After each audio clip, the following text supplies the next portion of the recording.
ਬਿਸਮਿल्लाहिर्रहमानिर्रहीम ਤੇ अस्सलाम वालेकुम। 6 ਫਰਵਰੀ ਪਾਕਿਸਤਾਨ ਦੇ ਵਿੱਚ ਜੁਮੇਰਾਤ ਦੀ ਦੁਪਹਿਰ ਤੇ ਅੱਜ ਦੇ ਪੰਜਾਬੀ ਵੀਲੌਗ 'ਚ ਚੜ੍ਹਦੇ ਤੇ ਲਹਿੰਦੇ ਪੰਜਾਬ ਦੇ ਸੱਜਣਾ ਤੇ ਮਿੱਤਰਾਂ, ਭੈਣਾਂ ਤੇ ਭਰਾਵਾਂ, ਮਾਵਾਂ ਤੇ ਬਜ਼ੁਰਗਾਂ ਨੂੰ ਜੀ ਆਇਆਂ ਨੂੰ। ਖਬਰਾਂ ਤੇ ਅੱਜ ਬੜੀਆਂ ਸਾਰੀਆਂ ਨੇ, ਪਰ ਜਿਹੜੀ ਸਭ ਤੋਂ ਪਹਿਲੀ ਖਬਰ ਤੁਹਾਡੇ ਸਾਹਮਣੇ ਰੱਖਣੀ ਹੈ ਉਹ ਪਾਕਿਸਤਾਨ ਦੇ ਇੱਕ ਮੰਨੇ ਪਰਮੰਨੇ ਇੱਕ ਸਫਾਰਤਕਾਰ, ਹਿੰਦੁਸਤਾਨ 'ਚ ਵੀ ਪਾਕਿਸਤਾਨ ਦੇ ਸਫੀਰ ਰਹੇ ਨੇ, ਜਨਾਬ ਅਬਦੁਲ ਬਾਸਿਤ ਸਾਹਿਬ। ਉਹਨਾਂ ਨੇ ਇੱਕ ਬੜਾ ਵੱਡਾ ਇਨਕਸ਼ਾਫ ਕੀਤਾ ਹੈ। ਇਨਕਸ਼ਾਫ ਤੁਹਾਨੂੰ ਦੱਸ ਦਿੰਦੇ, ਲੇਕਿਨ ਪਹਿਲਾਂ ਉਸ ਤੋਂ ਇਹ ਦੱਸੀਏ ਕਿ ਸਦਰ ਟਰੰਪ ਨੇ ਫੈਸਲਾ ਕੀਤਾ ਹੈ ਵੀ ਇਹ ਜਿਹੜਾ US ਏਡ ਦਾ ਇਦਾਰਾ ਹੈ, ਜਿਹੜਾ ਮੁਖਤਲਿਫ ਮੁਲਕਾਂ ਦੇ ਵਿੱਚ ਤਰੱਕੀਆਤੀ ਕੰਮ ਕਰਦਾ ਹੈ, ਉਸ ਇਦਾਰੇ ਨੂੰ ਬਣਾਉਣ ਦਾ ਮਤਲਬ ਇਹ ਹੈ ਕਿ ਅਮਰੀਕੀ ਆਵਾਮ ਜਿਹੜਾ ਟੈਕਸ ਦਾ ਪੈਸਾ ਦਿੰਦੀ ਹੈ, ਉਸ ਟੈਕਸ ਦੇ ਪੈਸੇ ਤੋਂ ਦੂਸਰੇ ਮੁਲਕ ਜਿੱਥੇ ਲੋੜ ਹੈ, ਗਰੀਬ ਨੇ ਜਾਂ ਲੋੜ ਹੈ, ਉਹਨਾਂ ਦੀ ਮਦਦ ਕਰਨ ਵਾਸਤੇ ਤਰੱਕੀਆਤੀ ਕੰਮ ਕੀਤੇ ਜਾਂਦੇ ਨੇ। ਕਿਤੇ ਯਤੀਮਾਂ ਵਾਸਤੇ ਤੇ ਕਿਤੇ ਗਰੀਬਾਂ ਵਾਸਤੇ ਪਾਣੀ ਸਾਫ਼, ਤੇ ਕਿਤੇ ਐਜੂਕੇਸ਼ਨ, ਤੇ ਕਿਤੇ ਸੜਕਾਂ, ਤੇ ਕਿਤੇ ਖਵਾਤੀਨ ਦੇ ਹਕੂਕ ਵਾਸਤੇ। ਮਤਲਬ ਇਹੋ ਜਿਹੀਆਂ ਗੱਲਾਂ ਦੱਸ ਕੇ ਤੇ ਉਹ ਪੈਸਾ ਅਮਰੀਕਾ ਦੀ ਆਵਾਮ ਕੋਲ ਲੈ ਕੇ ਤੇ ਦੂਜੇ ਮੁਲਕਾਂ 'ਚ ਉਹ ਖਰਚ ਕੀਤਾ ਜਾਂਦਾ। ਇਹ ਮਕਸਦ ਹੈ US ਏਡ ਦਾ। ਹੁਣ ਸਦਰ ਟਰੰਪ ਜਿਸ ਵੇਲੇ ਆਏ ਤੇ ਉਹਨਾਂ ਦੀ ਜਿਹੜੀ ਟੀਮ ਆਈ, ਉਹਨਾਂ ਆਖਿਆ ਜੀ ਇਹ ਜਿਹੜਾ US ਏਡ ਹੈ ਨਾ, ਇਹ ਬੁਨਿਆਦੀ ਤੌਰ 'ਤੇ ਇਸਤੇਮਾਲ ਹੋਣ ਡਿਆ ਲੈਫਟ ਦਾ ਏਜੰਡਾ। ਮਤਲਬ ਅਮਰੀਕਾ ਜਿਹੜੀ ਪਾਰਟੀ ਡੈਮੋਕ੍ਰੇਟ ਹੈ, ਜਾਂ ਉਹਦੇ ਵਿੱਚ ਵੀ ਜਿਹੜੇ ਲੈਫਟ ਦੇ ਲੋਕ ਨੇ, ਜਿਹੜੇ ਹੋਮੋਸੈਕਸ਼ੁਅਲਸ ਦੇ ਰਾਈਟਸ ਦੇ ਉੱਤੇ ਬੜੇ ਸਰਗਰਮ ਨੇ ਔਰ ਦੂਸਰੀਆਂ ਚੀਜ਼ਾਂ ਦੇ ਉੱਤੇ ਬੜੇ ਸਰਗਰਮ ਨੇ, ਇਹ ਉਹਨਾਂ ਦਾ ਏਜੰਡਾ ਜਿਹੜਾ ਉਹ ਪੂਰਾ ਕੀਤਾ ਜਾ ਰਿਹਾ ਹੈ। ਔਰ ਉਹਦੇ ਨਾਲ ਨਾਲ ਉਹ ਆਉਂਦੇ ਨੇ ਕਿ ਇਹਨਾਂ ਨੇ ਮੁਬੈਨਾ ਤੌਰ 'ਤੇ ਕਰਪਸ਼ਨ ਵੀ ਕੀਤੀ ਹੈ ਇਸ ਇਦਾਰੇ ਨੇ, ਔਰ ਸਾਹਮਣੇ ਆਏ ਨੇ ਨਤਾਇਜ ਕਰਪਸ਼ਨ ਦੇ ਵੀ, ਔਰ ਹਕੂਮਤਾਂ ਬਦਲਣ ਦੇ ਵਿੱਚ ਇਹ US ਏਡ ਜਿਹੜੀ ਹੈ ਇਹ ਇਮਦਾਦ ਦੇ ਨਾਂ 'ਤੇ ਅਸਲ ਦੇ ਵਿੱਚ ਉੱਥੇ ਅਸਰਅੰਦਾਜ਼ ਹੁੰਦੇ ਨੇ। ਉਹਨਾਂ ਦੇ ਕਲਚਰ ਨੂੰ, ਉਹਨਾਂ ਦੇ ਕਲਚਰ 'ਤੇ, ਮਜ਼ਹਬ 'ਤੇ, ਸਿਆਸਤ 'ਤੇ, ਉਹਨਾਂ ਦੀ ਸਕਾਫਤ 'ਤੇ ਅਸਰਅੰਦਾਜ਼ ਹੋਣ ਵਾਸਤੇ US ਏਡ ਨੂੰ ਇਸਤੇਮਾਲ ਕੀਤਾ ਜਾਂਦਾ ਹੈ। ਇਹ ਉਹਨਾਂ ਦੇ ਇਲਜ਼ਾਮਾਤ ਨੇ। ਉਹਨਾਂ ਨੇ ਖੈਰ ਹੁਣ ਅਪਾਇੰਟਮੈਂਟ ਵੀ ਕਰ ਦਿੱਤੀ ਹੈ। ਮੇਰਾ ਖਿਆਲ ਹੈ ਕੋਈ ਖਾਤੂਨ ਨੇ ਜਿਨ੍ਹਾਂ ਦਾ ਨਾਮ ਵਿਕਟੋਰੀਆ ਹੈ, ਉਹਨੂੰ ਉਹਨਾਂ ਨੇ ਅਪਾਇੰਟ ਕਰ ਦਿੱਤਾ ਹੈ ਕਿ US ਏਡ, ਔਰ ਨਾਲ ਜਿਹੜੇ ਮਾਰਕੋ ਰੂਬੀਓ ਸਾਹਿਬ ਨੇ ਉਹਨਾਂ ਨੂੰ ਵੀ ਇਖਤਿਆਰਾਤ ਦੇ ਦਿੱਤੇ ਨੇ ਕਿ ਇਹ ਜਿਹੜੀ US ਏਡ ਹੈ, ਪਹਿਲਾਂ ਇਹਦੇ ਵਿੱਚੋਂ ਲੱਭੋ ਵੀ ਕਰਪਸ਼ਨ ਕਿੰਨੀ ਹੋਈ ਹੈ ਔਰ ਫਿਰ ਇਹਨੂੰ ਬੰਦ ਕਰ ਦਿਓ। ਇਹ ਤਾਂ ਹੋ ਗਿਆ ਸਦਰ ਟਰੰਪ ਦਾ ਫੈਸਲਾ। ਹੁਣ ਅਬਦੁਲ ਬਾਸਿਤ ਸਾਹਿਬ ਨੇ ਜਿਹੜਾ ਇਨਕਸ਼ਾਫ ਕੀਤਾ ਉਹ ਬੜਾ ਖਤਰਨਾਕ ਹੈ, ਔਰ ਉਹ ਬਿਲਕੁਲ ਇਨ ਲਾਈਨ ਹੈ ਜਿਹੜੀ ਗੱਲ ਸਦਰ ਟਰੰਪ ਔਰ ਉਹਨਾਂ ਦੀ ਟੀਮ ਕਹਿਣ ਲਈ। ਇਹਨਾਂ ਨੇ ਆਖਿਆ ਕਿ ਜਿਸ ਤਰ੍ਹਾਂ ਤਫਸੀਲਾਤ ਸਾਹਮਣੇ ਆ ਰਹੀਆਂ ਨੇ, ਮਾਲੂਮ ਇਹ ਹੋਇਆ ਹੈ ਕਿ US ਏਡ ਨੇ ਪਾਕਿਸਤਾਨ ਸਮੇਤ ਦੁਨੀਆ ਦੇ ਮੁਖਤਲਿਫ ਮੁਲਕਾਂ ਦੇ ਵਿੱਚ LGBTQ, ਇਹ ਜਿਹੜੀ ਸੈਕਸ਼ੂਅਲ ਓਰੀਐਂਟੇਸ਼ਨਸ ਨੇ ਲੋਕਾਂ ਦੀਆਂ ਡਿਫਰੈਂਟ, ਉਹਨਾਂ ਦੇ ਏਜੰਡੇ ਨੂੰ ਫਰੋਗ ਦੇਣ ਵਾਸਤੇ ਇਹ ਫੰਡਿੰਗ ਕੀਤੀ ਗਈ ਹੈ। ਇਸ ਤੋਂ ਇਲਾਵਾ ਪਾਕਿਸਤਾਨ ਦੇ ਵਿੱਚ ਗੈਰ ਮਹਿਦੂਦ ਲਿਬਰਲ ਏਜੰਡੇ ਵਾਲੇ NGOs ਔਰ ਥਿੰਕ ਟੈਂਕਸ ਨੂੰ ਵੀ ਮਾਲੀ ਮੁਆਵਨਤ ਫਰਾਹਮ ਕੀਤੀ ਗਈ ਹੈ। ਮਤਲਬ ਇਹੋ ਜਿਹੇ ਥਿੰਕ ਟੈਂਕ ਔਰ ਏਜੰਡੇ, ਜਿਸ ਤਰ੍ਹਾਂ ਉਹ ਮੇਰਾ ਜਿਸਮ ਮੇਰੀ ਮਰਜ਼ੀ, ਮੈਂ ਨਹੀਂ ਆਂਦਾ ਵੀ ਉਹਨਾਂ ਨੂੰ ਫੰਡਿੰਗ ਦਿੱਤੀ ਕਿ ਨਹੀਂ, ਉਹ ਕਾਗਜ਼ਾਤ ਦੇ ਸਾਹਮਣੇ ਆਉਣਗੇ, ਪਤਾ ਲੱਗੇਗਾ। ਲੇਕਿਨ ਇਹੋ ਜਿਹੇ ਜਿਹੜੇ ਪ੍ਰੋਗਰਾਮ ਨੇ ਜਿਹੜੇ ਉਹਨੇ ਮਕਬੂਲ ਨਹੀਂ ਸਾਡੇ ਮੁਲਕ ਦੇ ਵਿੱਚ, ਮੇਰਾ ਜਿਸਮ ਮੇਰੀ ਮਰਜ਼ੀ ਵਾਲੀ ਜਿਹੜੀ ਮੂਵਮੈਂਟ ਹੈ, ਵੈਸੇ ਤਾਂ ਹਰ ਬੰਦੇ ਦਾ ਜਿਸਮ ਔਰ ਉਹਦੀ ਮਰਜ਼ੀ ਹੈ, ਲੇਕਿਨ ਉਹਦੀ ਜਿਹੜੀ ਡਿਪਿਕਸ਼ਨ ਹੈ ਕਨਸੈਪਚੁਅਲੀ, ਤੇ ਮੇਰਾ ਜਿਸਮ ਮੇਰੀ ਮਰਜ਼ੀ ਹੈ, ਕਿਸੇ ਹੋਰ ਦਾ ਜਿਸਮ ਉਹਦੀ ਮਰਜ਼ੀ ਹੈ। ਪਰ ਇਹਦਾ ਮਤਲਬ ਇਹ ਨਹੀਂ ਵੀ ਹੁਣ ਮੈਂ ਇੱਥੇ ਜਿਹੜੇ ਮੁਲਕ 'ਚ ਮੈਂ ਸਾਰੇ ਲੀੜੇ ਲਾ ਕੇ ਅਗਰ ਬਾਹਰ ਨਿਕਲ ਆਵਾਂ, ਨੰਗਾ ਤੁਰ ਪਵਾਂ, ਔਰ ਉੱਥੇ ਛੋਟੇ ਬੱਚੇ ਵੀ ਹੋਣ ਤੇ ਲੋਕਾਂ ਨੇ ਜ਼ਾਹਿਰ ਹੈ ਮੈਨੂੰ ਇਜਾਜ਼ਤ ਨਹੀਂ ਦੇਣੀ ਵੀ ਮੇਰਾ ਜਿਸਮ ਮੇਰੀ ਮਰਜ਼ੀ ਤੇ ਮੈਂ ਹੁਣ ਲੀੜੇ ਲਾ ਕੇ ਨੰਗਾ ਫਿਰਨਾ। ਇਹ ਜਿਹੜੇ ਮੇਰਾ ਜਿਸਮ ਮੇਰੀ ਮਰਜ਼ੀ ਵਾਲਿਆਂ ਦਾ ਕਹਿਣ ਦਾ ਗੱਲ ਤੇ ਇਸ ਤੋਂ ਸ਼ੁਰੂ ਹੋਈ ਹੈ। ਉਹਦੇ ਵਿੱਚ ਜਿਹੜੀ ਅਸਲ ਗੱਲ ਇਹ ਹੋਈ ਹੈ ਕਿ ਕੋਈ ਖਾਤੂਨ ਹੈ ਜਾਂ ਮਰਦ ਹੈ, ਖਵਾਤੀਨ ਨਾਲ ਕਿਉਂਕਿ ਜ਼ੁਲਮ ਹੁੰਦਾ ਹੈ, ਤੇ ਉਹਨਾਂ ਦਾ ਜਿਹੜਾ ਜਿਸਮ ਹੈ ਉਹਦਾ ਫ਼ਾਇਦਾ ਕੋਈ ਹੋਰ ਨਹੀਂ ਉਠਾ ਸਕਦਾ, ਨਾ ਸ਼ੌਹਰ, ਨਾ ਬਾਪ, ਨਾ ਭਾਈ, ਉਹਨਾਂ 'ਤੇ ਨਾ ਤਸ਼ੱਦਦ ਕਰ ਸਕਦਾ, ਨਾ ਜਿਨਸੀ ਤੌਰ 'ਤੇ ਉਹਨਾਂ ਦਾ ਫ਼ਾਇਦਾ ਚੁੱਕ ਸਕਦਾ। ਇਹ ਗੱਲ ਤਾਂ ਠੀਕ ਹੈ, ਇਹਦੇ ਨਾਲ ਤੇ ਹਰ ਮਹਜ਼ਬ ਆਦਮੀ ਜਿਹੜਾ ਚੱਲੇਗਾ। ਲੇਕਿਨ ਗੱਲ ਜਿਹੜੀ ਉਹ ਫਿਰ ਗਾਂਹ ਨਿਕਲ ਜਾਂਦੀ, ਉਹ ਗੱਲ ਗਾਂਹ ਇਸ ਤਰ੍ਹਾਂ ਨਿਕਲ ਜਾਂਦੀ ਵੀ ਉਹ ਆਉਂਦੇ ਨੇ ਵੀ ਅਸੀਂ ਭਾਵੇਂ ਸਾਰੇ ਲੀੜੇ ਲਾ ਕੇ ਫਿਰੀਏ ਤੇ ਫਿਰ ਵੀ ਸਾਡੀ ਮਰਜ਼ੀ, ਅਸੀਂ ਜਿਹੜੇ ਮਰਜ਼ੀ ਲੀੜੇ ਪਾਈਏ। ਮੈਨੂੰ ਅਜੇ ਵੀ ਚੇਤੇ ਹੈ, ਉਹ ਤੁਸੀਂ ਬਲਕਿ ਇਹਦਾ ਲਿੰਕ ਵੀ ਮੈਂ ਮੁੰਡਿਆਂ ਨੂੰ ਆਖਾਂਗਾ ਵੀ ਇਹ ਥੱਲੇ ਲਾ ਦੇਣ, ਬਲਕਿ ਕੋਸ਼ਿਸ਼ ਕਰਦੇ ਹਾਂ ਕਿ ਛੋਟਾ ਜਿਹਾ ਕਲਿੱਪ ਹੀ ਤੁਹਾਨੂੰ ਸੁਣਾ ਦਈਏ। ਉਹਦੇ ਵਿੱਚੋਂ ਇੱਕ ਮਹਿਰ ਬੁਖਾਰੀ ਸਾਹਿਬਾ ਦਾ ਪ੍ਰੋਗਰਾਮ ਸੀ, ਤੇ ਉਸ ਵੇਲੇ ਸਾਡੀ ਹਕੂਮਤ ਸੀ। ਸਾਡੀ ਹਕੂਮਤ ਦੇ ਵਿੱਚ ਜਿਹੜੇ ਡਾਇਰੈਕਟਰ ਕਾਲਜਸ ਸਨ, ਇਸਲਾਮਾਬਾਦ ਦੀ ਫੈਡਰਲ ਗਵਰਨਮੈਂਟ ਦੇ ਵਿੱਚ ਖਾਤੂਨ ਸਨ ਜਿਹੜੇ ਕਾਲਜਸ ਦੇ ਪੂਰੇ ਡਿਪਾਰਟਮੈਂਟ, ਕਾਲਜਸ ਔਰ ਸਕੂਲ ਜਿਹੜੇ ਨੇ ਇਸਲਾਮਾਬਾਦ ਦੀ ਹਦੂਦ 'ਚ, ਉਹਨਾਂ ਦੇ ਉਹ ਇੰਚਾਰਜ ਸਨ ਐਡਮਿਨਿਸਟ੍ਰੇਟਿਵਲੀ। ਉਹਨਾਂ ਨੇ ਆਪਣਾ ਇੱਕ ਫੈਸਲਾ ਕੀਤਾ, ਹਕੂਮਤ ਨੇ ਫੈਸਲਾ ਨਹੀਂ ਕੀਤਾ, ਅਸੀਂ ਕੋਈ ਸਿਆਸੀ ਫੈਸਲਾ ਨਹੀਂ ਕੀਤਾ। ਜਿਹੜੀ ਬਿਊਰੋਕ੍ਰੇਸੀ ਹੈ, ਜਿਹੜੇ ਉੱਥੇ ਡਾਇਰੈਕਟਰ ਕਾਲਜਸ, ਉਹਨਾਂ ਨੇ ਫੈਸਲਾ ਕੀਤਾ ਕਿ ਬੱਚਿਆਂ ਦੇ ਸਕੂਲ ਦੇ ਵਿੱਚ ਇਹ ਜਿਹੜੀਆਂ ਫਟੀਆਂ ਹੋਈਆਂ ਜੀਨਸ ਪਾ ਕੇ ਇਹ ਆਉਣਾ ਮਨਾ ਹੈ, ਟਾਈਟ ਜੀਨਸ ਪਾ ਕੇ ਮਨਾ ਹੈ ਪੜ੍ਹਾਉਣਾ। ਇਹ ਉਹਨਾਂ ਨੇ ਕਾਨੂੰਨ ਬਣਾਇਆ ਉਸਤਾਨੀਆਂ ਵਾਸਤੇ ਤੇ ਉਸਤਾਦਾਂ ਵਾਸਤੇ, ਬੱਚਿਆਂ ਵਾਸਤੇ ਨਹੀਂ। ਬੱਚਿਆਂ ਵਾਸਤੇ ਤਾਂ ਚਲੋ ਯੂਨੀਫਾਰਮ ਹੋਏਗਾ, ਲੇਕਿਨ ਜਿਹੜੇ ਉਸਤਾਦ ਤੇ ਉਸਤਾਨੀਆਂ ਸਨ ਉਹਨਾਂ ਵਾਸਤੇ ਕਾਨੂੰਨ ਬਣਾਇਆ ਕਿ ਤੰਗ ਜੀਨਸ ਪਾ ਕੇ ਨਹੀਂ ਆਉਣਾ, ਔਰ ਇਸੇ ਤਰੀਕੇ ਦੇ ਨਾਲ ਤੰਗ ਜਿਹੜਾ ਆਪਣੇ ਕੱਪੜੇ ਪਾ ਕੇ ਨਹੀਂ ਆਣੇ, ਬਹੁਤ ਜ਼ਿਆਦਾ ਤੰਗ। ਹੁਣ ਤੰਗ ਦਾ ਮਤਲਬ ਇਹ ਤਾਂ ਨਹੀਂ ਕਿ ਮੇਰਾ ਮਤਲਬ ਹੈ ਕਿ ਝੋਲੇ ਪਾ ਕੇ ਆ ਜਾਓ, ਲੇਕਿਨ ਤੁਹਾਨੂੰ ਪਤਾ ਹੈ ਜਿਹੜਾ ਮੈਂ ਤੰਗ ਦੀ ਗੱਲ ਕਹਿਣ ਡਿਆ, ਸਾਰੇ ਸਮਝਦੇ ਨੇ ਉਸ ਗੱਲ ਨੂੰ। ਮੈਂ ਹੁਣ ਉਸ ਤੋਂ ਬਹੁਤਾ ਉੱਤੇ ਰੌਸ਼ਨੀ ਨਹੀਂ ਪਾਉਂਦਾ, ਇੱਥੇ ਮਾਵਾਂ ਔਰ ਭੈਣਾਂ ਵੀ ਬੈਠੀਆਂ ਸੁਣਦੀਆਂ ਨੇ। ਤੇ ਉਹਨਾਂ ਆਖਿਆ ਵੀ ਜਿਹੜੀਆਂ ਪਾਰਟੀ ਜੀਨਸ ਵੀ ਅੱਧਾ ਜਿਸਮ ਨਜ਼ਰ ਆ ਰਿਹਾ ਉਹ ਪਾ ਕੇ ਨਹੀਂ ਆਉਣੇ। ਫਲਿਪ ਫਲੌਪਸ ਹੈ ਜਿਹੜੀਆਂ ਸੌਫਟੀ ਜੁੱਤੀਆਂ ਪਾ ਕੇ ਆ ਜਾਂਦੇ ਨੇ ਔਰ ਟਿਕ ਟਿਕ ਕਰਦੇ ਫਿਰਦੇ ਨੇ ਜਿਵੇਂ ਬਾਥਰੂਮ 'ਚੋਂ ਨਿਕਲ ਕੇ ਆਏ, ਉਹ ਨਹੀਂ ਪਾ ਕੇ ਆਉਣੇ। ਇਹ ਉਹਨਾਂ ਨੇ ਕਾਨੂੰਨ। ਉਹਦੇ ਉੱਤੇ ਗਰੀਦਾ ਫਾਰੂਕੀ ਸਾਹਿਬਾ ਨੇ ਆਖਿਆ ਵੀ ਮੇਰਾ ਜਿਸਮ ਮੇਰੀ ਮਰਜ਼ੀ, ਇਹ ਕਿਵੇਂ ਹੋ ਸਕਦਾ? ਇਹ ਤਾਂ ਬਹੁਤ ਵੱਡੀ ਗਲੀਜ਼ ਹਰਕਤ ਹੋ ਗਈ, ਇਹ ਤਾਂ ਸਾਡੀ ਆਜ਼ਾਦੀ ਨੂੰ ਕੰਟਰੋਲ, ਮੈਂ ਜੋ ਮਰਜ਼ੀ ਪਾਵਾਂ। ਤੇ ਮੈਂ ਉਸ ਵੇਲੇ ਕੀ ਆਖਿਆ ਸੀ ਆਪਣੀ ਭੈਣ ਨੂੰ, ਇਹ ਜ਼ਰਾ ਇੱਕ ਟੁਕੜਾ ਸੁਣ ਲਓ। Policy design to prohibit rubber sole flip flops. ये वॉशरूम में नहाने वाली जो सॉफ्टियां पहन के मर्द और औरतें दोनों चले जाते हैं स्कूल के बच्चों को पढ़ाने के लिए। Visible undergarments, any visible cleavage, wear midriffs. उसके अलावा आपको याद होगा फटी जीन्स पहन के, आधे नंगे जीन्स पहन के, ये मैं अमेरिका की बात कर रहा हूँ, यहाँ की बात नहीं कर रहा। Clothes that are deemed too tight, too loose, or transparent, जिन्हें यहाँ पर सी थ्रू का कह रहे हैं अमेरिका के अंदर भी एक बहरहाल बेयर शोल्डर्स एक कोट दिया जा रहा है। सुन लीजिएगा, नंगे कंधे, short skirts and exercise pants.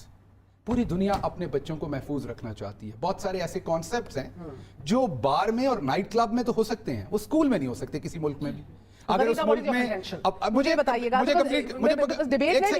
मैं बस खत्म करके आपको, बस ये बहुत देर बाद हुआ, ये बहुत पहले होना चाहिए था। हमें अपने बच्चों को प्रोटेक्ट करना है ऐसे मर्दों से भी और ऐसी खवातीन से भी जो बच्चों के दिमागों के मुताबिक उन्हें ट्रीट नहीं करते।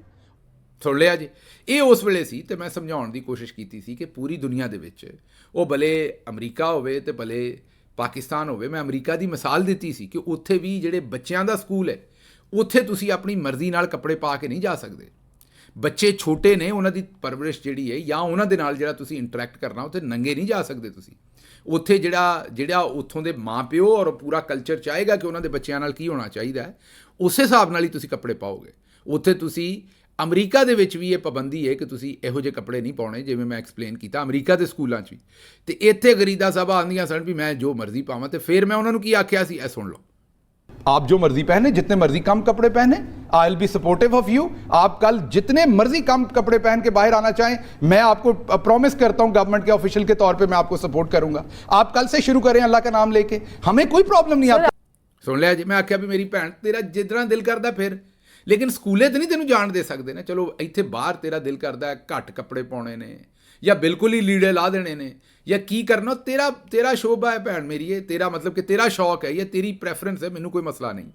ਲੇਕਿਨ ਬੱਚਿਆਂ ਨਾਲ ਤੇ ਤੁਸੀਂ ਇੰਟਰੈਕਟ ਉਸੇ ਤਰੀਕੇ ਨਾਲ ਕਰਨਾ ਹੈ ਜਿਹੜਾ ਉਸ ਮੁਲਕ ਦਾ ਕਾਨੂੰਨ ਹੋਏਗਾ। ਮੁਲਕ ਦਾ ਕਾਨੂੰਨ ਦਾ ਮਤਲਬ ਉਸ ਮਾਸ਼ਰੇ ਦਾ ਕਾਨੂੰਨ, ਕਿਸੇ ਅਦਾਲਤ ਦਾ ਬਣਾਇਆ ਹੋਇਆ ਜਾਂ ਅਸੈਂਬਲੀ ਦਾ ਬਣਾਇਆ ਹੋਇਆ ਕਾਨੂੰਨ ਨਹੀਂ। ਜੋ ਮਾਸ਼ਰਾ ਉਹ ਚਾਹੇਗਾ ਉਸੇ ਤਰੀਕੇ ਨਾਲ ਚੱਲੋਗੇ ਨਾ। ਤੇ ਇਹ ਹੁਣ ਅਬਦੁਲ ਬਾਸਤ ਸਾਹਿਬ ਦੱਸਦੇ ਨੇ ਵੀ ਜਿਹੜਾ USAID ਹੈ, ਉਹ ਇੱਥੇ ਇਹੋ ਜਿਹੇ ਜਿਹੜੇ ਏਜੰਡੇ ਸਨ, ਇਹ ਜਿਹੜਾ ਗੇ ਐਂਡ ਲੈਸਬੀਅਨ ਰਾਈਟਸ ਔਰ ਦੂਸਰੀਆਂ ਚੀਜ਼ਾਂ, ਉਹਨਾਂ ਨੂੰ ਪਾਕਿਸਤਾਨ ਦੇ ਵਿੱਚ ਔਰ ਦੂਸਰੀ ਦੁਨੀਆ ਦੇ ਵਿੱਚ ਫੰਡ ਕਰਦੇ ਰਹੇ ਨੇ। ਔਰ ਇਹਦੇ ਉੱਤੇ ਜਿਹੜੀ ਸਦਰ ਟਰੰਪ ਦੀ ਇਸ ਵੇਲੇ ਪ੍ਰੈਸ ਸੈਕਟਰੀ ਹੈ ਮਿਸ ਲੈਵਿਟ, ਉਹਨੇ ਵੀ ਇਹਦੀ ਮਿਸਾਲ ਦਿੱਤੀ। ਇਹ LGBTQs ਔਰ ਇਹਨਾਂ ਦੇ ਜਿਹੜੇ ਬਹੁਤ ਸਾਰੇ ਪ੍ਰੋਜੈਕਟਸ ਹਨ, ਇਹਨਾਂ ਨੂੰ ਪੂਰੀ ਦੁਨੀਆ 'ਚ ਕਿਸ ਤਰ੍ਹਾਂ USAID ਨੇ ਜਿਹੜਾ ਉਹ ਫੰਡ ਕੀਤਾ। ਔਰ ਉਹਨੇ ਵੀ ਕਿਹਾ ਕਿ ਇਹ ਅਮਰੀਕਨ ਟੈਕਸ ਪੇਅਰ ਦਾ ਪੈਸਾ ਗਲਤ ਜਗ੍ਹਾ 'ਤੇ ਇਸਤੇਮਾਲ ਹੋ ਰਿਹਾ, ਇਹਨੂੰ ਬੰਦ ਹੋਣਾ ਚਾਹੀਦਾ। ਇਹ ਹੁਣ ਉੱਥੇ ਇੱਕ ਮਾਮਲਾ ਛਿੜਿਆ ਔਰ ਇੱਥੋਂ ਇਹ ਵੀ ਪਤਾ ਲੱਗਾ ਵੀ ਸਾਡੇ ਵਾਲੇ ਪਾਸੇ ਵੀ ਕੀ ਕੁਛ ਕਰਦੇ ਰਹੇ। ਉਸ ਵਜ੍ਹਾ ਤੋਂ ਤੁਸੀਂ ਸਮਝਦੇ ਹੋ ਕਈ ਸਾਡੇ ਜਿਹੜੇ ਨੰਬਰ 1, ਨੰਬਰ 2 ਅਤੇ ਨੰਬਰ 3 ਨੇ, ਉਹ ਮੇਰਾ ਮਤਲਬ ਹੈ ਕਿ ਜਿਨ੍ਹਾਂ ਦੇ ਡਬਲ ਸਿਮ ਵਾਲੇ ਜਿੰਨੇ ਵੀ ਫੋਨ ਨੇ, ਉਹ ਸਾਰੇ ਜਿਹੜੇ ਨੇ, ਸਮਝ ਗਏ ਹੋ ਤੁਸੀਂ ਗੱਲ ਨੂੰ, ਉਹ ਸਾਰੇ ਜਿਹੜੇ ਨੇ ਉਹ ਕਿਉਂ ਸਦਰ ਟਰੰਪ ਦੇ ਇੱਥੇ ਖਿਲਾਫ ਨੇ? ਕਿਉਂਕਿ ਉਹਨੇ ਉਹਨਾਂ ਦੀ ਰੋਜ਼ੀ ਰੋਟੀ ਬੰਦ ਕਰ ਦਿੱਤੀ ਹੈ। ਜਿਸ ਤਰ੍ਹਾਂ ਆਪਣੀ ਉਹ ਜਿਹੜੀ ਚਾਚੀ ਸ਼ੇਰੀ ਰਹਿਮਾਨ ਹੈ, ਪਤਾ ਨਹੀਂ ਹੁਣ ਭੂਆ ਹੈ ਜਾਂ ਚਾਚੀ ਹੈ, ਜੋ ਤੁਸੀਂ ਕਹਿਣਾ ਹੈ, ਮੇਰਾ ਖਿਆਲ ਭੂਆ ਹੀ ਠੀਕ ਹੋਏਗਾ। ਭੂਆ ਸ਼ੇਰੀ ਰਹਿਮਾਨ ਸਾਹਿਬਾ ਜਿਹੜੀਆਂ ਨੇ, ਉਹਨਾਂ ਨੇ ਮੇਰਾ ਮਤਲਬ ਹੈ ਕਿ ਬੜਾ ਹੀ ਉਹਨਾਂ ਨੇ ਕੰਮ ਖੌਫਨਾਕ ਕੀਤਾ ਹੋਇਆ ਵੀ ਉਹਨਾਂ ਇੱਕ ਜਨਾਹ ਇੰਸਟੀਚਿਊਟ ਬਣਾਇਆ ਹੈ। ਤੇ ਉਹ ਵੀ ਅਮਰੀਕਾ ਤੋਂ ਕਾਗਜ਼ਾਤ ਸਾਹਮਣੇ ਆਏ ਸਨ ਰਿਪੋਰਟਡਲੀ, ਜਿਹੜੇ ਮੀਡੀਆ 'ਚ ਰਿਪੋਰਟ ਹੋਏ ਨੇ ਵੀ ਉਹਨਾਂ ਵੀ ਉੱਥੋਂ ਕਰੋੜਾਂ ਰੁਪਈਆ ਦੀ ਫੰਡਿੰਗ ਖਿੱਚੀ ਹੈ। ਤੇ ਇੱਥੇ ਉਹ ਸਿਆਸਤਦਾਨ ਨੇ। ਤੇ ਉਹ ਫਿਰ ਇਹੋ ਜਿਹੇ ਲੋਕ ਜਿਹੜੇ ਨੇ, ਇਹਨਾਂ ਨੂੰ ਟਰੰਪ ਚੁੱਭਦਾ ਤੇ ਹੈ ਨਾ, ਉਹਨੇ ਆ ਕੇ ਚੁੰਡੀ ਭਰੀ, ਇਹਨਾਂ ਦਾ ਮਾਲ ਮੁਕੱਦਮਾ ਜਿਹੜਾ ਉਹ ਸਾਰਾ ਰੋਕਿਆ। ਦੇਖਦੇ ਹੁਣ ਅੱਗੋਂ ਇਹਨਾਂ ਦੇ ਨਾਲ ਕੀ ਬਣਦਾ। ਬਹਰਹਾਲ ਇਹ ਖਬਰ ਤੁਹਾਡੇ ਸਾਹਮਣੇ ਜਿਹੜੀ ਹੈ ਉਹ ਸਭ ਤੋਂ ਪਹਿਲੀ ਰੱਖਣੀ ਸੀ। ਅੱਛਾ ਜੀ, ਅਗਲੀ ਖਬਰ ਜਿਹੜੀ ਹੈ ਉਹ ਇਹ ਹੈ ਕਿ ਅਜਮਲ ਜਾਮੀ ਸਾਹਿਬ ਕਹਿੰਦੇ ਨੇ ਵੀ ਖਵਾਜਾ ਆਸਫ ਤੇ ਰਾਣਾ ਸਨਾਉਲਾ ਬਹੁਤ ਪਰੇਸ਼ਾਨ ਨਜ਼ਰ ਆ ਰਹੇ ਨੇ ਜਿਹੜਾ ਖਤ ਇਮਰਾਨ ਖਾਨ ਨੇ ਆਰਮੀ ਚੀਫ ਨੂੰ ਲਿਖਿਆ ਵੀ ਪਰੇਸ਼ਾਨ ਹੈਗਾ ਕਿਹੜਾ ਨਹੀਂ। ਪਹਿਲਾਂ ਅਸਕਰੀ ਜ਼ਰਾਏ ਨੇ ਆਖਿਆ ਵੀ ਖਤ ਜਿਹੜਾ ਹੈ ਉਹ ਇਮਰਾਨ ਖਾਨ ਲੰਮੇ ਪੈ ਗਿਆ। ਇਮਰਾਨ ਖਾਨ ਨੇ ਮਾਫੀ ਮੰਗ ਲਈ ਤੇ ਮਿੰਨਤਾਂ ਕਰਦਾ ਫਿਰਦਾ ਮੇਰੇ ਨਾਲ ਮੁਜ਼ਾਕਰਾਤ ਕਰੋ। ਪਹਿਲੀ ਰਾਤੀ ਇਹ ਬਿਆਨੀਆਂ ਛੱਡਿਆ। ਅੱਛਾ, ਫਿਰ ਨੰਬਰ 1 ਜਿਹੜੇ ਨੇ ਸਾਡੇ ਉਹਨਾਂ ਨੂੰ ਪਤਾ ਲੱਗਾ ਵੀ ਨਹੀਂ ਬਈ ਇਹਦੇ 'ਚ ਤੇ ਕੰਮ ਜਿਹੜਾ ਲੋਕਾਂ ਮੰਨਣਾ ਨਹੀਂ, ਕਿਉਂਕਿ ਇਮਰਾਨ ਖਾਨ ਨੇ ਤੇ ਧੋ ਕੇ ਰੱਖ ਦਿੱਤਾ ਹੈ। ਦੂਸਰੇ ਲਫ਼ਜ਼ਾਂ 'ਚ ਪੂਰੇ ਬਿਆਨੀਆਂ ਨੂੰ ਠੋਕ ਕੇ ਰੱਖ ਦਿੱਤਾ ਹੈ। ਉਹਨੇ ਤੇ 6 ਜਿਹੜੇ ਪੁਆਇੰਟ ਲਿਖੇ ਨੇ ਉਹਨੇ ਹਰ ਸ਼ੈ ਖੋਲ ਕੇ ਲੋਕਾਂ ਦੇ ਸਾਹਮਣੇ ਰੱਖ ਦਿੱਤੀ ਹੈ ਵੀ ਤੁਸੀਂ ਕਰਨ ਕੀ ਡਏ ਜੇ, ਇਹ ਕੰਮ ਖਰਾਬ ਹੋ ਗਿਆ। ਫਿਰ ਸਵੇਰੇ ਸਵੇਰੇ ਉੱਠ ਕੇ ਮੂੰਹ ਧੋਣ ਤੋਂ ਬਗੈਰ ਹੀ ਰਾਤੀ ਇਹ ਕੰਮ ਜਿਹੜੀ ਟਾਊਟ ਹੈ ਆਸਮਾ ਸ਼ਰਾਜ਼ੀ ਸਾਹਿਬਾ ਉਹਨਾਂ ਦੇ ਕੋਲੋਂ ਕਰਾਇਆ। ਹੁਣ ਉਹਨੇ ਔਰਤ ਕਾਰਡ ਕੱਢ ਲੈਣਾ ਵੀ ਇਹਨੂੰ ਟਾਊਟ ਕਿਹਾ। ਬਾਜੀ ਤੂੰ ਆਪਣੀਆਂ ਕਰਤੂਤਾਂ ਠੀਕ ਕਰ, ਮੈਂ ਭੈਣ ਮੇਰੀ ਤੈਨੂੰ ਹਾਜਣ ਕਿਆ ਕਰਾਂਗਾ, ਪਰ ਹੁਣ ਜੇ ਤੂੰ ਸਰਕਾਰੀ ਪੈਸਿਆਂ ਤੇ ਹੱਜ ਕੀਤਾ ਹੈ ਤੇ ਮੈਂ ਸਰਕਾਰੀ ਹਾਜਣ ਤੇ ਕਹਿਣਾ ਹੈ ਨਾ ਫਿਰ, ਤੇ ਹੁਣ ਜਾਂ ਸਰਕਾਰੀ ਹਾਜਣ ਕਹਾਂਗਾ ਜਾਂ ਟਾਊਟ। ਚਲੋ ਸਰਕਾਰੀ ਹਾਜਣ ਕਹਿ ਲੈਨੇ ਕਿਤੇ ਔਰਤ ਕਾਰਡ ਨਾ ਨਿਕਲ ਆਵੇ ਸਾਡੇ ਖਿਲਾਫ। ਤੇ ਬਹਰਹਾਲ ਇਹ ਜਿਹੜੀ ਸਰਕਾਰੀ ਹਾਜਣ ਸਾਹਿਬਾ ਨੇ ਉਹਨਾਂ ਨੇ ਰਾਤੀ ਇਹ ਅਸਕਰੀ ਜ਼ਰਾਏ ਤੋਂ ਇਹ ਜਨਾਬ ਉਹਨਾਂ ਆਖਿਆ ਵੀ ਲੰਮੇ ਪੈ ਗਏ ਨੇ ਤੇ ਇਹ ਹੋ ਗਿਆ ਤੇ ਜ਼ੁਬਾਨ ਇਸਤੇਮਾਲ ਠੀਕ ਨਹੀਂ, ਤੇ ਇਹ ਸਾਰਾ ਜਰਨੈਲੀ ਮੀਡੀਆ ਜਿਹੜਾ ਸਵੇਰੇ ਉੱਠੇ ਸਮਝ ਆਇਆ ਕੰਮ ਖਰਾਬ ਹੈ ਤੇ ਉਹਨਾਂ ਨਵਾਂ ਤਜਜ਼ੀਆ ਦਿੱਤਾ ਕਿ ਜੀ ਇਮਰਾਨ ਖਾਨ ਨੇ ਜਿਹੜਾ ਹੈ ਉਹ ਆਰਮੀ ਚੀਫ ਨੂੰ ਧਮਕੀ ਦਿੱਤੀ ਹੈ ਤੇ ਫੌਜ 'ਚ ਇੰਤਸ਼ਾਰ ਫੈਲਾਉਣ ਦੀ ਕੋਸ਼ਿਸ਼ ਕੀਤੀ ਹੈ। ਇਹ ਵੀ ਗੱਲ ਪੈ ਗਿਆ ਬਿਆਨੀਆਂ। ਅੱਛਾ ਵੀ ਜੇ ਇਹ ਕੀਤੀ ਤੇ ਫਿਰ ਜਵਾਬ ਦਿਓ ਇਹਦੇ ਉੱਤੇ। ਫਿਰ ਉਹਨਾਂ ਤੀਜਾ ਬਿਆਨੀਆ ਇਹ ਬਣਾਇਆ ਬਹਿ ਕੇ ਵੀ ਸਾਨੂੰ ਖਤ ਮਿਲਿਆ ਹੀ ਨਹੀਂ। ਬੀਬਾ ਇਹ ਹੀ ਚੰਗੀ ਗੱਲ ਹੈ ਵੀ ਜਦੋਂ ਅਗਰ ਕਿਸੇ ਨੇ ਕੋਈ ਗੱਲ ਦੱਸੀ ਹੈ ਅਕਲ ਦੀ, ਜੇ ਉਹਨੂੰ ਸਮਝ ਨਹੀਂ ਆਉਣੀ ਤੇ ਆਖੋ ਮੈਂ ਸੁਣੀ ਨਹੀਂ। ਤੇ ਇਹ ਵੈਸੇ ਜ਼ਿਆਦਾ ਸਿਆਣੀ ਗੱਲ ਕੀਤੀ ਤੁਸੀਂ, ਕਿਉਂਕਿ ਨਾ ਤੁਸੀਂ ਇਹਦਾ ਜਵਾਬ ਦੇ ਸਕਦੇ ਹੋ। ਇਮਰਾਨ ਖਾਨ ਸਾਹਿਬ ਨੇ ਜਿਹੜਾ ਕੰਮ ਕੀਤਾ ਹੈ ਉਹਦਾ ਨਾ ਤੁਸੀਂ ਜਵਾਬ ਦੇ ਸਕਦੇ ਹੋ, ਨਾ ਤੁਸੀਂ ਉਹਨੂੰ ਓਨ ਕਰ ਸਕਦੇ ਹੋ, ਨਾ ਡਿਸਓਨ ਕਰ ਸਕਦੇ ਹੋ ਸਾਰੀਆਂ ਕਰਤੂਤਾਂ ਜਿਹੜੀਆਂ ਕੀਤੀਆਂ ਨੇ। ਤੇ ਬਸ ਫਿਰ ਇਹੀ ਚੰਗੀ ਗੱਲ ਹੈ ਵੀ ਬੀਬਾ ਸਾਨੂੰ ਇਹ ਖਤ ਮਿਲਿਆ ਹੀ ਨਹੀਂ। ਤੇ ਇਹ ਕਹਿ ਕੇ ਉਹਨਾਂ ਜਾਨ ਛੁਡਾਈ। ਪਰ ਅੱਗੋਂ ਰਾਣਾ ਸਨਾਉਲਾ ਸਾਹਿਬ ਨੇ ਨਵੀਂ ਗੱਲ ਕਰ ਦਿੱਤੀ।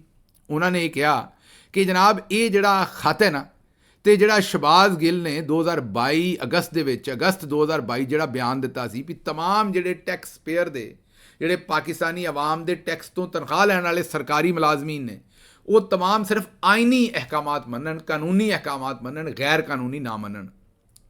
ਇਹ ਮੇਰਾ ਬਿਆਨ ਸੀ। ਇਹਦੇ ਤੇ ਮੇਰੇ ਤੇ ਗੱਦਾਰੀ ਔਰ ਬਗਾਵਤ ਦਾ ਕੇਸ ਬਣਾਇਆ ਸੀ। ਹਾਲਾਂਕਿ ਸੁਪਰੀਮ ਕੋਰਟ ਨੇ ਅਨੀਤਾ ਤਰਾਬ ਕੇਸ ਤੇ air martial Asghar Khan case, ਉਹ ਜਿੱਥੇ ਪਤਾ ਲੱਗਾ ਸੀ ਵੀ ISI ਵਾਲੇ ਪੈਸੇ ਦੇ ਕੇ ਨਵਾਜ਼ ਸ਼ਰੀਫ ਨੂੰ ਵਜ਼ੀਰ ਆਜ਼ਮ ਬਣਵਾਉਣ ਦੀ ਕੋਸ਼ਿਸ਼ ਦੇ ਵਿੱਚ ਬੇਨਜ਼ੀਰ ਭੁੱਟੋ ਦੇ ਖਿਲਾਫ ਪੈਸਾ ਚਲਾਉਂਦੇ ਰਹੇ ਨੇ, ਕਿਸੇ ਹੋਰ ਨੇ ਨਹੀਂ ਸੀ ਦੱਸਿਆ। ਉਸ ਵੇਲੇ ਦੇ ਜਿਹੜੇ ISI ਦੇ DG ਸਨ, ਸਰਬਰਾਹ ਸਨ, ਉਹਨਾਂ ਨੇ ਬਿਆਨੇ ਹਲਫੀ ਜਮ੍ਹਾਂ ਕਰਵਾਇਆ ਸੀ ਸੁਪਰੀਮ ਕੋਰਟ 'ਚ ਕਿ ਹਾਂਜੀ ਅਸੀਂ ਰੁਪਈਏ ਦਿੱਤੇ ਨੇ ਤੇ ਫਲਾਣੇ ਨੇ ਲਏ ਨੇ।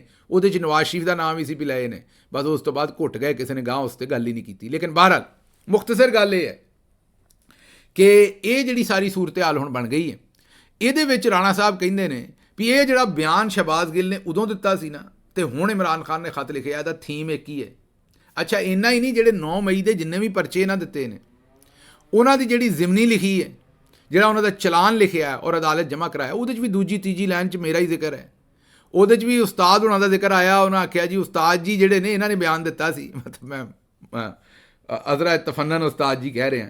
ਉਹਨਾਂ ਨੇ ਇਹ ਕਿਹਾ ਕਿ ਜੀ ਸ਼ਹਬਾਜ਼ ਗਿੱਲ ਸਾਹਿਬ ਨੇ ਜਿਹੜਾ ਬਿਆਨ ਦਿੱਤਾ ਸੀ ਨਾ ਅਗਸਤ 2022 ਦੇ ਵਿੱਚ, ਉਹਨੇ ਬੁਨਿਆਦ ਰੱਖੀ ਸੀ ਇਸ ਸਾਰੇ ਏਜੰਡੇ ਦੀ ਜਿਹੜਾ 9 ਮਈ ਨੂੰ ਮੁਕੰਮਲ ਹੋਇਆ। ਮਤਲਬ 9 ਮਈ ਦਾ ਵੀ ਜਿਹੜਾ ਸਾਰਾ ਖਾਤਾ ਉਹ ਵੀ ਸ਼ਹਬਾਜ਼ ਗਿੱਲ ਤੇ ਹੀ ਪਾਇਆ ਹੈ।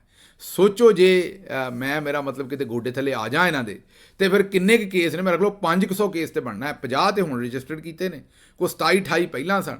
ਮੇਰਾ ਖਿਆਲ ਹੈ ਕਿ ਸੈਂਕੜਾ ਜਿਹੜਾ ਉਹ ਮੇਰਾ ਵੀ ਕਰ ਹੀ ਦੇਣ ਲੱਗੇ ਨੇ ਕੇਸਾਂ ਦਾ। ਤੇ ਜੇ ਕਿਤੇ ਮੈਂ ਕਾਬੂ ਆ ਗਿਆ ਤੇ ਉਹ ਸਾਰੇ ਚਲਾਨਾਂ ਦੇ ਵਿੱਚ ਮੇਰਾ ਨਾਮ ਹੀ ਹੈ, ਤੇ ਅਸਲ ਮੁਜਰਮ ਤੇ ਉਹਦੇ ਵਿੱਚ ਵੀ ਮੈਨੂੰ ਹੀ ਬਣਾਇਆ 9 ਮਈ 'ਚ, ਤੇ ਰਗੜ ਕੇ ਰੱਖ ਦੇਣਗੇ ਜਨਾਬ ਉਹਦੇ ਵਿੱਚ ਵੀ। ਲੇਕਿਨ ਚਲੋ ਜੀ, ਚੌਧਰੀ ਸਾਹਿਬ ਦਾ 27ਵੀਂ 100 ਕਰ ਸਕਦੇ ਨੇ। ਤੇ ਅੱਗੋਂ ਬਾਜੀ ਆਂਦੀ ਹੈ ਕਿ ਜੇ ਤੁਹਾਡੀ ਦਵਾਈ, ਤੁਹਾਡੀ ਰੋਟੀ ਤੇ ਤੁਹਾਡੀ ਬਿਜਲੀ ਕੋਈ ਮਹਿੰਗਾ ਕਰੇ ਤੇ ਉਹ ਫਿਰ ਤੁਹਾਡਾ ਹੁਕਮਰਾਨ ਨਹੀਂ। ਤੇ ਕਦੀ ਵੀ ਮੁੰਤਖਬ ਹੁਕੂਮਤ ਇਹੋ ਜਿਹਾ ਕੰਮ ਨਹੀਂ ਕਰਦੀ। ਇਹ ਉਹੀ ਹੁਕੂਮਤ ਕਰਦੀ ਹੈ ਜਿਹਨੂੰ ਚੌਧਰੀ ਲੈ ਕੇ ਆਇਆ ਹੋਵੇ। ਇਹ ਬਾਜੀ ਨੇ ਕਿਹਾ। ਤੁਸੀਂ ਆਖੋਗੇ ਬਾਜੀ ਕਮਲੀ ਹੋ ਗਈ ਹੈ, ਕਿਹੋ ਜਿਹਾ ਬਿਆਨ ਦਿੱਤਾ? ਨਹੀਂ, ਮੈਂ ਤਾਰੀਖ ਦੱਸਦਾ, ਤੁਸੀਂ ਘਬਰਾ ਗਏ ਹੋ, ਘਬਰਾਉਣਾ ਨਹੀਂ। ਇਹ ਬਾਜੀ ਦੇ ਇਸ ਬਿਆਨ ਦੀ ਤਾਰੀਖ ਹੈ 20 ਅਕਤੂਬਰ 2020। ਆਹੋ, ਇਹ ਹੁਣ ਨਹੀਂ। ਹੁਣ ਬਾਜੀ ਆਂਦੀ ਹੈ ਕਿ ਬਿਜਲੀ ਮਹਿੰਗੀ ਕਰਨ ਵਾਲੀ, ਰੋਟੀ ਮਹਿੰਗੀ ਕਰਨ ਵਾਲੀ ਤੇ ਦਵਾਈ ਮਹਿੰਗੀ ਕਰਨ ਵਾਲੀ ਹੁਕੂਮਤ ਹੀ ਅਸਲ ਤੁਹਾਡੀ ਮਾਂ ਹੈ। ਹੁਣ ਆਂਦੀ ਹੈ ਵੀ ਮੈਂ ਤੇ ਮਾਂ ਦੀ ਹੁਕੂਮਤ ਹੈ। ਤੇ ਨਾਲ ਰਾਏਵਿੰਡ 'ਚੋਂ ਖਬਰ ਆਈ ਜਿਹੜੀ ਬਾਜੀ ਦੇ ਘਰ ਦੇ ਬਿਲਕੁਲ ਨਾਲ ਹੈ, ਉੱਥੇ ਪੁਲਿਸ ਵਾਲਿਆਂ ਨੇ ਇੱਕ ਘਰ ਦੇ ਵਿੱਚ ਜ਼ਬਰਦਸਤੀ ਵੜ ਕੇ ਉੱਥੇ 14 ਸਾਲ ਦੀ ਬੱਚੀ ਤੇ ਉਹਦੀ ਕਜ਼ਨ, ਉਹ ਵੀ ਛੋਟੀ ਸੀ, ਦੋਵਾਂ ਛੋਟੀਆਂ ਬੱਚੀਆਂ ਨੂੰ ਉਹਨਾਂ ਨਾਲ ਇਜਤਮਾਈ ਜ਼ਿਆਦਤੀ ਕੀਤੀ ਹੈ, ਗੈਂਗ ਬਣਾ ਕੇ, ਤੇ ਉਹਨਾਂ ਦੀਆਂ ਇੱਜ਼ਤਾਂ ਲੁੱਟੀਆਂ ਨੇ ਪੂਰੇ ਗੈਂਗ ਨੇ। ਫਿਰ ਉਹਨਾਂ ਦੀ ਮਾਂ ਨੂੰ ਨੰਗਿਆਂ ਕਰਕੇ ਤੇ ਉਹਦੀ ਫਿਲਮ ਬਣਾਈ ਹੈ ਤਾਂ ਕਿ ਉਹ ਮੁਕੱਦਮਾ ਨਾ ਕਰਾ ਸਕਣ। ਉਹ ਪੁਲਿਸ ਕੋਲ ਜਿਸ ਵੇਲੇ ਗਏ ਤੇ ਪੁਲਿਸ ਨੇ ਉਹਨਾਂ ਦੇ ਖਿਲਾਫ ਮੁਕੱਦਮਾ ਨਹੀਂ ਦਰਜ ਕੀਤਾ, ਕਈ ਦਿਨ ਦੱਬੀ ਰੱਖਿਆ। ਮੀਡੀਆ 'ਚ ਗੱਲ ਆਈ ਹੈ ਤੇ ਹੁਣ ਉਹ ਮੁਕੱਦਮਾ ਦਰਜ ਹੋ ਰਿਹਾ। ਤੇ ਇਹ ਜਨਾਬ ਮਾਂ ਦੀ ਹਕੂਮਤ ਦੇ ਇਹ ਚਾਲੇ ਜੇ ਤੇ ਇਹ ਚਾਨਣ ਆਵਾਮ ਨੂੰ ਲਾਹੌਰ ਦੇ ਵਿੱਚ ਉਹਨੇ ਕੀਤਾ। ਅਗਲੀ ਗੱਲ ਜਿਹੜੀ ਹੈ ਉਹ ਤੁਸੀਂ ਆਪ ਸਮਝਦਾਰ ਹੋ। ਅੱਛਾ ਜੀ, ਅਗਲੀ ਖਬਰ ਜਿਹੜੀ ਹੈ ਉਹ ਜੁਨੇਦ ਅਕਬਰ ਸਾਹਿਬ ਦਾ ਬਿਆਨ ਹੈ। ਜੁਨੇਦ ਅਕਬਰ ਤੁਹਾਨੂੰ ਪਤਾ ਹੈ ਖੈਬਰ ਪਖਤੂਨਖਵਾ ਦਾ ਸਦਰ ਹੈ ਤਹਿਰੀਕ ਇਨਸਾਫ ਦਾ। ਉਹਨੇ ਆਖਿਆ ਵੀ ਹੁਣ ਗੱਲਾਂ ਮੈਦਾਨ 'ਚ ਹੋਣਗੀਆਂ। ਪਿਛਲੀ ਵਾਰੀ ਕਿਹੜਾ ਭੱਜਿਆ ਕਿਹੜਾ ਨਹੀਂ ਭੱਜਿਆ ਉਹ ਸਾਰਿਆਂ ਨੂੰ ਪਤਾ, ਮੈਨੂੰ ਦੱਸਣ ਦੀ ਲੋੜ ਨਹੀਂ ਹੈ। ਇਸ ਵਾਰੀ ਚੌਧਰੀ ਨਿਜ਼ਾਮਦੀਨ ਗੋਲੀ ਚਲਾਏਗਾ ਤੇ ਅਸੀਂ ਖਾਵਾਂਗੇ। ਚੌਧਰੀ ਨਿਜ਼ਾਮਦੀਨ ਜਦੋਂ ਆਉਂਦੇ ਨੇ ਜ਼ਾਹਿਰ ਹੈ army chief general Asim Munir ਵਾਲੇ ਪਾਸੇ ਹੀ ਇਸ਼ਾਰਾ ਹੁੰਦਾ ਹੈ।